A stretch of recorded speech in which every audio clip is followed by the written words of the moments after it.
Hello, my name is David Martinez, and I'm here today with Neil Cantrall, who's lived and worked in Peru for 9 years. And today we're going to talk about the current unrest in Peru.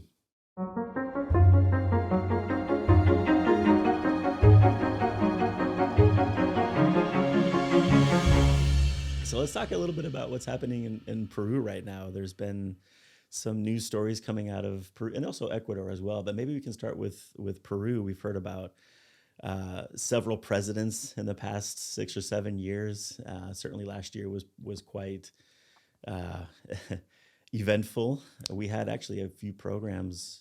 We had a Juniors Abroad trip that had to be canceled and rerouted because of what was happening in Peru.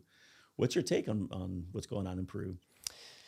Yeah, I think, well, first of all, I had the great privilege of living in Peru, in three different regions of Peru over the course of 9 years. So had the chance of living in southern Peru in Arequipa, which is known as Peru's second city, with a couple million people, I believe.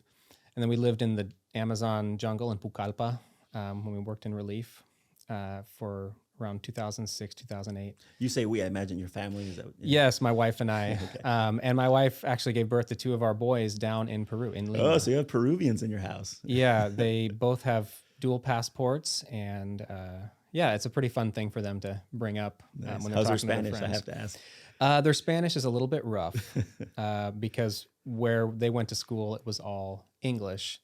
And so their Spanish practice was limited to their Spanish classes. And so anyway, they understand a lot more than they let on. Let's just say that. So anyway, back to your question. When we lived in Lima for about 6 years, one of the things that really characterized that is seeing political posters and faces all over the streets at all times. Anytime you got into a taxi, you could talk about politics. Often, if they found that I was from the United States, they would ask me, oye, ¿qué tal la guerra? What's your opinion on the war? Or, ¿qué tal Trump? ¿Cuál es tu opinión en Trump? I'm like, well, I don't really want to get into all that right now. Everybody wants to know your opinion on Trump. I experienced that in Europe as well. They all want to ask, how do you feel about Trump? What do you think about Trump? Yeah. So a lot of times I would ask them questions, it's like, what is your opinion on, President Kuczynski? Or what is your opinion on, President Humala? Because there were times, backing up, over the past 6 years, I think there have been 7 presidents. 7 presidents. Wow. And for the people of Peru and everyone who lives there, expats alike, it's difficult to know which side you should lean to, who you should listen to, because a lot of different media outlets will tell you one thing or tell you another. This person's this person's that. And basically what I have found in talking with all sorts of different people, and I'm not a political science expert. I'm actually a professor of elementary education here at George Fox. So, but what I gathered is a lot of the time, the people of Peru don't feel that the president fully represents the whole country. So if you have someone voted in, say Ollanta Humala, who came from more humble beginnings, grew up outside of Lima, when he came to office, What year is this? I'm going to say this is 2011. probably, early 2010, 2011, Okay. I'm thinking. And he won that, he won the runoff between him and Keiko Fujimori. Yes, Alberto Fujimori's daughter, right? Yes. We could talk about Fujimori. That might be an alley we don't want to. Yeah, Fujimori is a name that everyone has an opinion on in Yes, Peru. yes. Very, very right-wing politician who took great leaps and bounds to get rid of terrorism in the country, so to speak. Yeah, the shining path, right? Sendero Luminoso. The Sendero But what's Luminoso. interesting about Alberto Fujimori is that he won the election in 1990, I want to say, or early 90s, against Mario Vargas Llosa, who was a very prominent, well-known author, cultural critic, I suppose. And that was a surprise, I think, for a lot of people, Alberto Fujimori winning that election, right? We were going way back now into the 90s. I get a little fuzzier back then because I was probably around 10 years old. But I do know that most people say that Fujimori came out of nowhere. Yeah. and no one expected him to gain the popularity that he did. And I even read a story that I think I mentioned to you earlier about how he sold off some land, bought a tractor, and drove it around provincia, they call it, the area outside of Lima, all throughout the country, and just tried to get to know the people, get to, build relationships with all the people. And so he became known for things such as that. And he was elected. And Yeah, and he did, to his credit, he did not fully eradicate, but he did get rid of the Shining Path using some interesting methods. But he did deliver on the promise, I suppose, getting rid of that terrorist sect, that Marxist sect, right? yes, and what are called Fujimoristas nowadays would say that that was his greatest accomplishment. Yeah. The means by which he did that are always kind of in question, because it's, can you go around the law to do things that really are harming your people? That's just a question of scruples, and there's just a lot of different additionally, things. we can't ignore what he did after that, which there's a lot of corruption, and he ended up spending some time in jail and so forth. He tried to flee the country, didn't he? Go to Japan with millions of Peruvian soles. Yes, that is true. And you talk about corruption. I think most of the time when I would have conversations with Peruvian friends and just taxistas, taxi drivers, you can get a lot of information from taxi drivers. For It's sure. one of my favorite sources of information. Anyhow, most people will agree that, oh, the government's corrupt. You can't trust them. You choose the lesser of two evils. Sounds familiar. Yeah. And so my response to that is, it all depends on what the motivation of the government is. Is the motivation of your government to improve the quality of life of its citizens? Or is it to bolster the economy? Is it to improve the education system? I mean, what are these? Why not all of the above? Why are you making me choose? Exactly. And it seems that there's a lot of mistrust amongst Peruvians. And I ask, because even throughout all of our time in Peru, people warned us of, robberies, thefts, kidnappings, and things like that. And people always discuss these things and be careful when you go here. I'm grateful to God that we never had a bad experience. We were never robbed. We were never broken into. Our car was never stolen. There was no smash and grabs. We were never kidnapped and taken to an ATM. Although I knew a lot of people where that did happen. All that to say, the safety and the corruption, it never threw us so much to where we didn't feel comfortable living there. In fact, a large portion of my heart is still down in Peru. I love the language. I love the food. I love the people. But, that idea of corruption, after the Shining Path and after all the terrorism that wave swept through, Peru changed. Yeah. Bars went up on all the windows. There would end up being vigilantes or security guards everywhere. Everyone. This is after the Shiny Path was. Yeah. No It was longer- kind of during that time when, people were being killed because they were thought to have been associated with the Shining Path, Right. whether or not it was verified. Right. And so that kind of gets back to the Fujimori. So when it comes to political representation, the country of Peru seems very divided in their views of their leader. And I think about the United States, and you basically are looking at the Republican versus the Democrat. And in Peru, it didn't seem like there were two clear parties that you would go with. There were just a lot of parties that would have their own agendas, and new parties would surge up. And Yeah, there are more parties, and also ones that are created or ones that kind of go away, but then there's kind of a new wave. You alluded to this earlier when you talked about the different regions in Peru. Is that part of the problem as well, that you have Lima as kind of a stronghold? What would you say of more kind of right-wing tendencies, and then you have the provincias, which you brought up as well. Is that fair to us? Is that too simplistic maybe? I guess it depends on who you talk to. If you talk to someone who lives outside of Lima, I think they have a very good understanding of what current politics are doing for them in their region. If you talk to someone in Lima, it's hard. And I don't want to just make assumptions, but when you live in Lima, your world is Lima. Sure. And that's why, you talk to someone, there's Lima, and then there's, like you said, provincia. Provincia is basically anywhere outside of Lima. So if you put that into perspective, if you were to look at Washington, D.C., and then you were to say, oh, the countryside. Yeah.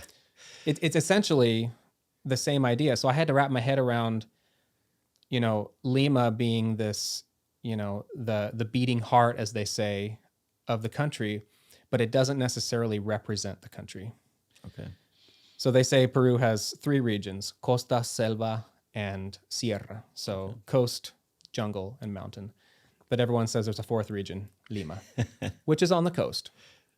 But its own thing. It kind of functions separately. Yeah. Yeah, and Lima's a beautiful city, rich history, amazing food, amazing culture. Yeah. But it's increasing in popularity with the food. I read recently that Lima is competing with Paris as like the food capital of the world. And Peruvian food is incredible. It's spectacular. It's delicious. I heard that 2 Peruvian restaurants are in the top 5 culinary destinations of the world right now for gastrotourism, as they call it. So, yeah, and then just trying to follow up, in your comment about, that idea of Lima versus the rest.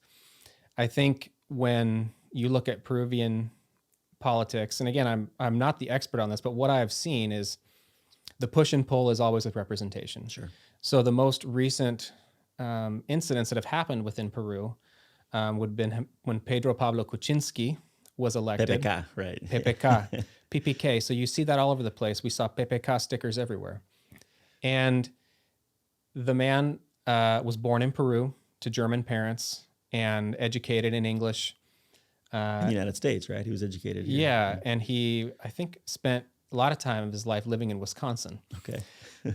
So he's got a Midwestern accent. Yeah, he does. And he seemed like a really, nice guy. He really wanted to help fix the economy. I believe he worked in finance a lot of his life. And his vote came from the people of Lima. And so pretty much everyone outside thought, this man doesn't really represent us. Sure. He doesn't have, and some would even go as far to say he's not really Peruvian.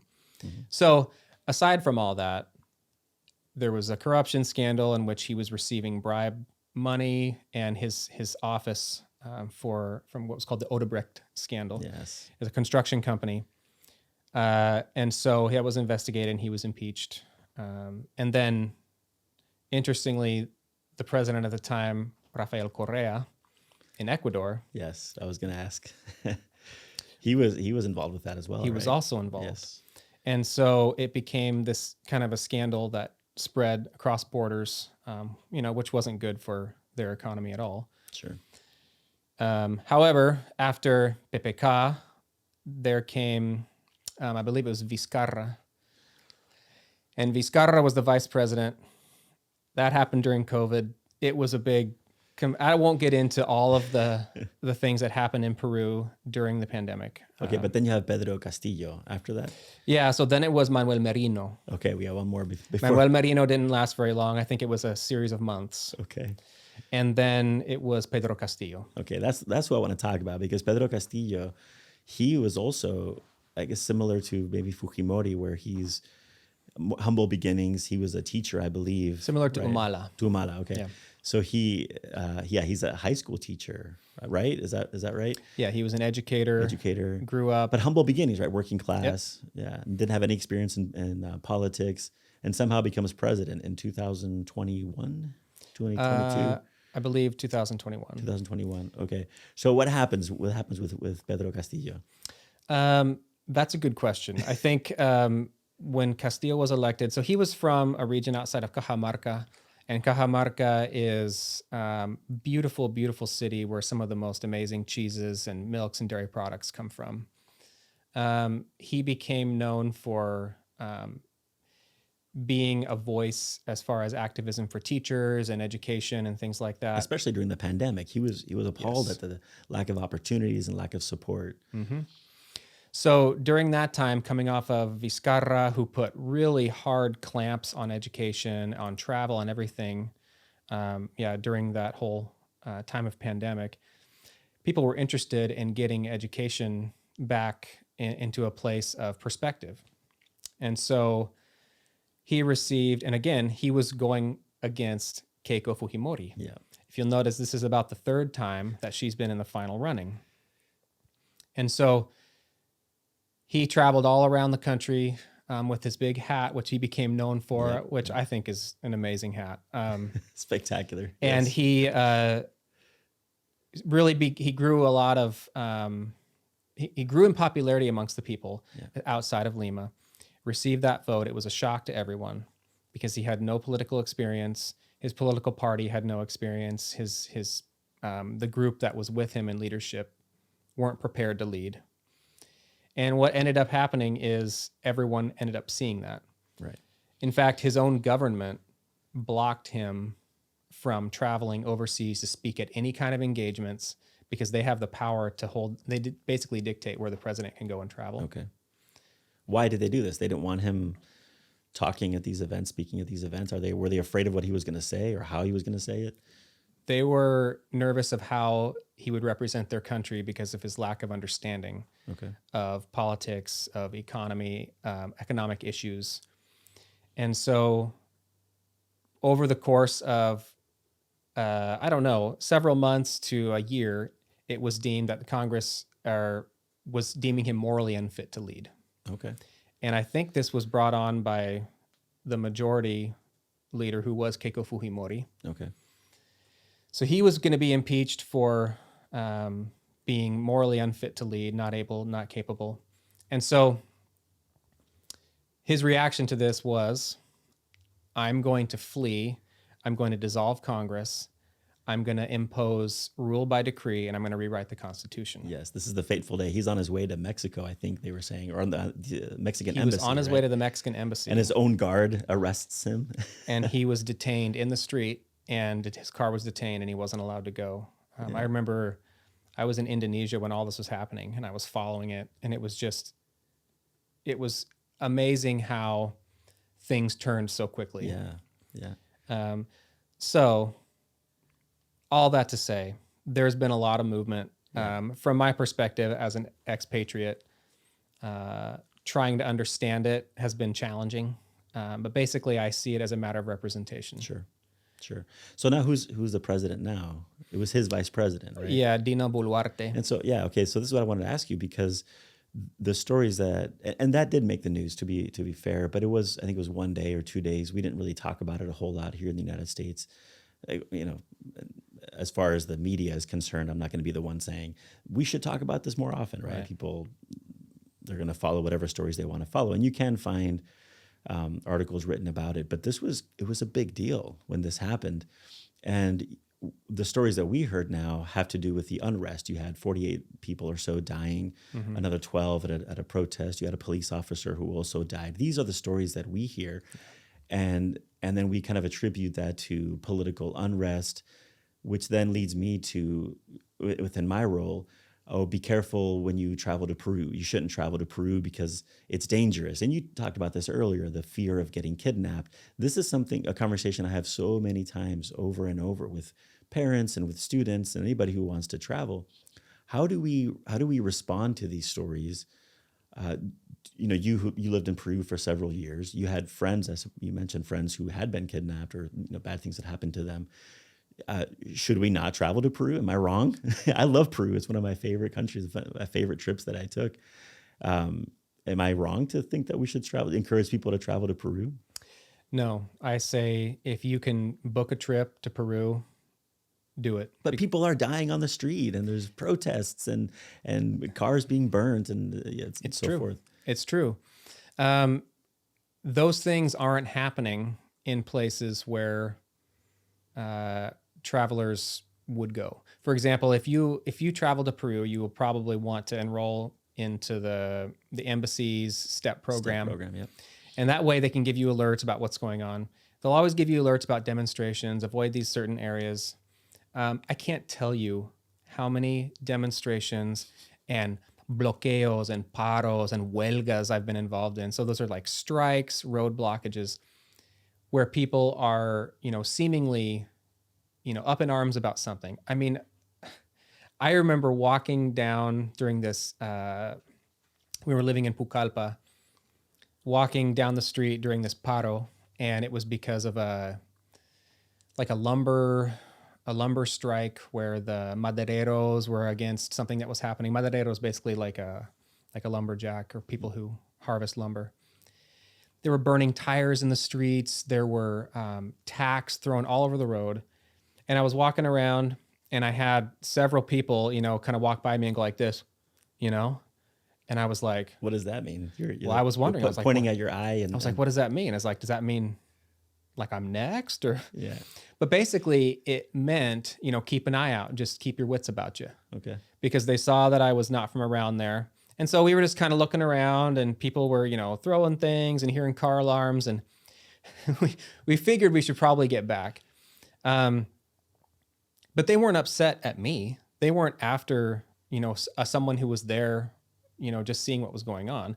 Now, I didn't want to get close to where all the action was and try to participate and form a side and share any... Choose a side. Yeah, and I would say the same thing for people traveling to Peru. I mean, I have friends there right now, living and working, just enjoying the beauty that Peru offers. Yes, there's unrest, but there's unrest in the United States. There's unrest in certain portions of our big cities. There's unrest in downtown Portland. I mean, Right. You have to be careful where you go. And I would say if you travel to a place like Peru or Ecuador, where there's been increasing violence as well, just be smart, read up, find the places that you want to go, and just trust that, it's still a beautiful place to visit despite the bad news you hear on the media. Right. Because you're not going to hear about the good stuff. Right. And understand that the media is going to focus on stories that are going to pique people's interest. And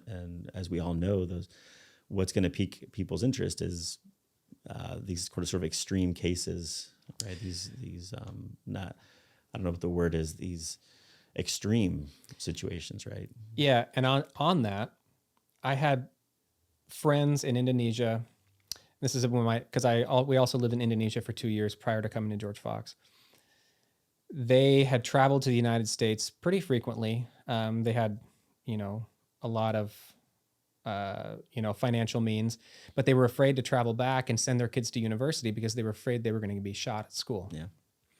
Because that's the kind of information that's being shared about the United States political situation. In America, they can't control this, they can't control that. And I said, go there. You're going to be okay to go there. Yes, you're hearing these stories, but the United States, we have problems like every other country, but it's not a place where you can go and be in fear of your life as you go to school. Right. Yeah, and that's the similar recommendation advice that I give to people as they consider these stories that they hear around the world, and Peru specifically. If we can go back to Peru, because again, these are the stories. We canceled a trip to Peru. We were wondering if we should send students to study abroad there and so forth.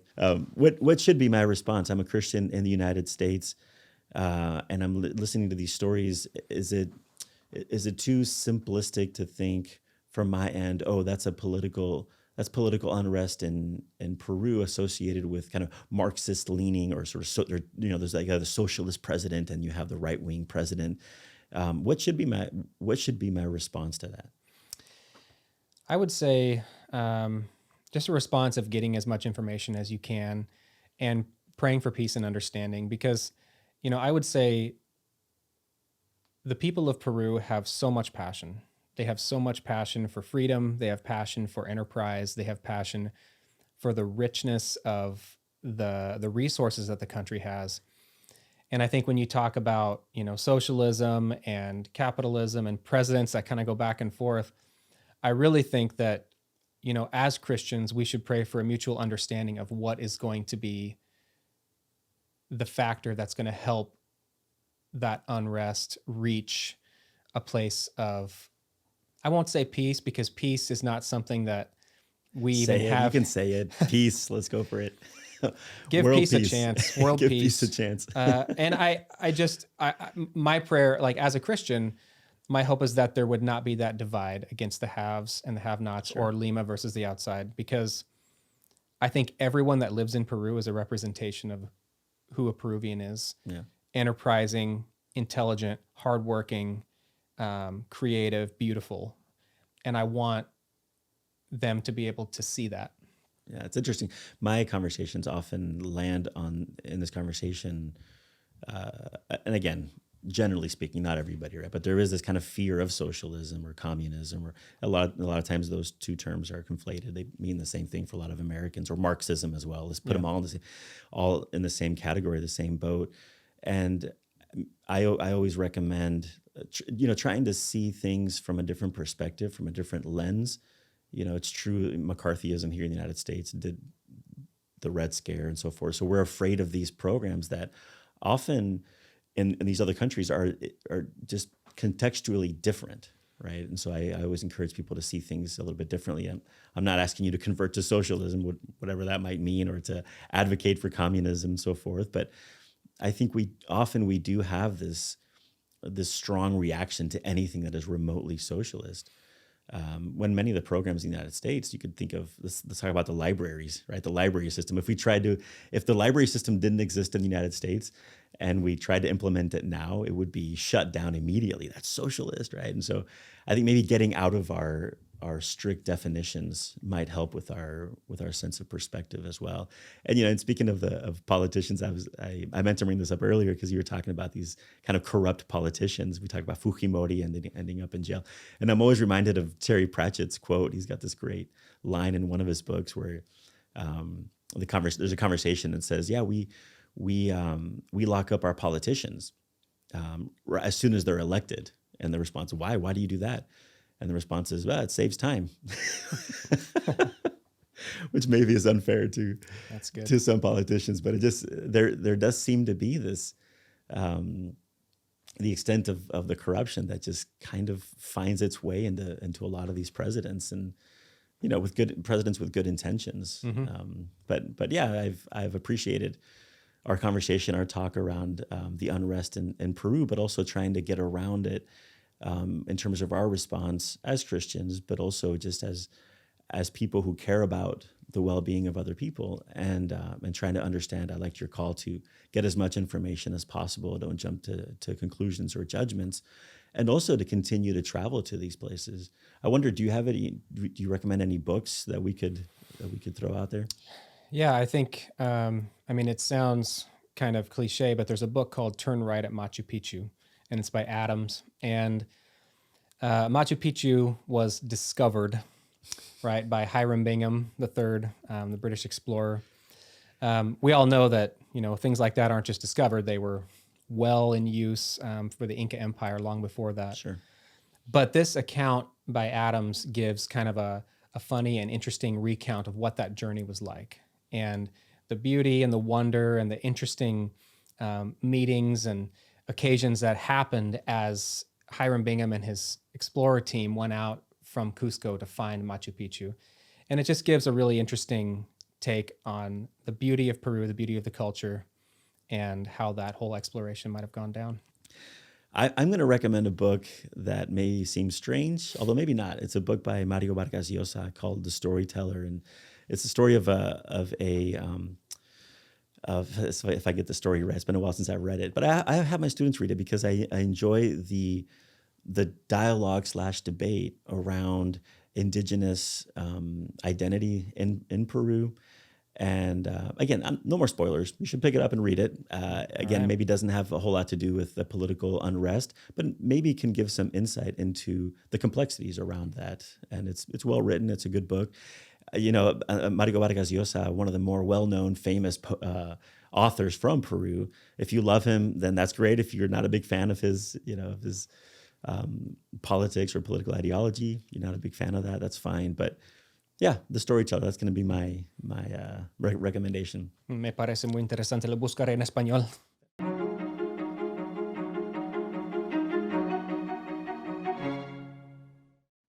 Okay, well, I think it's time to spin the globe. The idea here is I'm going to spin the globe, put your finger somewhere, wherever it lands. We'll see if we've been there. We'll talk about whatever we know about that country or region. Put your finger on there. Oman. Have you been to Oman? I have not been to Oman, but I know that the capital is Muscat. Okay, how do you know the capital of Oman? I don't know how I know that. Just a geography buff. Yeah, I love geography, and I actually have the privilege of helping co-lead a Juniors Abroad trip this coming May to the Middle East. We won't go to Oman, I believe. Actually, there I think there's a potential, but we're going to be going to Israel, Palestine, Egypt, and Jordan. Yeah, and maybe if we can make it over to Muscat, that might be good. Oh, you're gonna go rogue and add a different Add another destination. A different destination. I also have never been to Oman, but when I worked in Taiwan, one of my fellow teachers, she got a job in Oman, and so for a good 6 to 8 months, I was looking into Oman. I saw it as kind of a dream destination to go spend a couple years, and it's also a part of the world, within the kind of broader imaginary. I have conversations with people frequently. This is my role. This is my job. And there's certain countries or regions that take over. Everybody's heard of Thailand. Everybody wants to go to Thailand. In my experience, everybody knows about, of course, Paris. Paris has this kind of imaginary within, people think about what it is. It's romantic and so forth. But there are certain countries that are kind of off the people's radar. They don't really think about these places. And I think I would put Oman in that category as well. And even though I've never been there, I hope to go there one day. I love, Yemen, Oman. It'd be great to go. I think in that region, maybe Qatar has taken over. Doha. People talk about Doha, Abu Dhabi. Yeah. It's true. Okay, well, great. I've enjoyed our conversation. I hope that we have given our listeners something to think about in terms of Peruvian politics and why they should still travel and enjoy the region, the food, and so forth, and not be afraid of the unrest, and at the same time be in prayer for the people and regions there.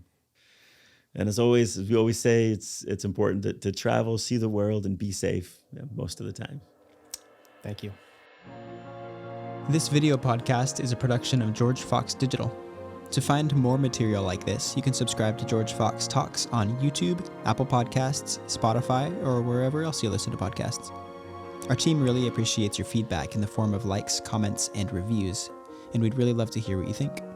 To sign up for our weekly email list and to keep up to date with the latest episodes and publications, you can check us out on the web at georgefox.edu/talks. Thank you for listening, and we'll see you in the next episode.